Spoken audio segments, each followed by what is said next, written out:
As GST turns 5 on the 1st of July, the centre versus states divide seems to be widening at the crucial GST Council meeting in Chandigarh. As the first day of the two-day meet ended this evening, states, particularly those ruled by the opposition, have sought a 5-year extension in the GST compensation cess for states, which ends this month. The West Bengal Finance Minister has also sought consensus in decision-making, given the Supreme Court ruling on the subject. For more on this, let's go across to my colleague Rahul Shrivastava, who's in Chandigarh and has been tracking all the developments live. Rahul, take us through all the latest. The states now, of course, demanding, an extension, and that too a 5-year extension. The meeting of the GST Council, the all-powerful GST Council, which decides virtually every indirect tax in the country, after the GST regime kicked off in July 2017. It's the first meeting of the GST Council in this calendar year. And it's the first time since 2017 July that the meeting is spread over 2 days, that is today and tomorrow. That's largely because of the huge amount of agenda and also the complexity of the issues that are involved as far as the agenda is concerned. Now, what one can say is that in this meeting there are agreements over items or agendas, and there are political and economic differences between the centre and opposition ruled states which are dictating the economic agenda of the GST Council. Now, let's take for example the case of GST compensation to states. Now, just last week, the centre came out with a notification laying down that the compensation cess on sin goods and luxury items will continue till 2026, largely because of the little over 2 lakh crore which has been borrowed in the last 2 years of pandemic to make over the revenue losses which were incurred.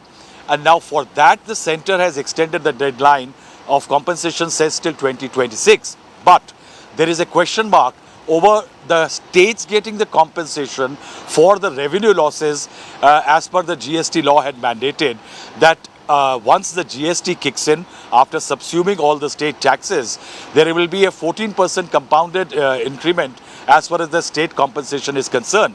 Now, most states, opposition ruled, are complaining that over the last 1 year, there have been severe losses as far as the protected revenues of the state as per the 14% clause is concerned, and actually what the generation has been. Now, there are only 5 states, which are only these small states in northeast India, like Sikkim, Arunachal, Nagaland, Mizoram and Manipur, which have got a more revenue than actually the protected revenue they were supposed to get. But there are states like Himachal and others who have actually had a huge setback or steepest fall as far as their revenue inflow is concerned.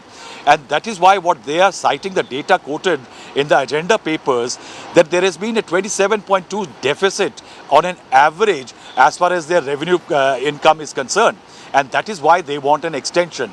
So the first to fire a salvo was Mr. T.S. Singh Deo, who is the Panchayati Raj Minister of Chhattisgarh, a Congress-ruled state, and he is unwell, he is down with COVID, but he has sent a letter to Nirmala Sitharaman, the Finance Minister, saying that a mineral state like Chhattisgarh is not a consumer.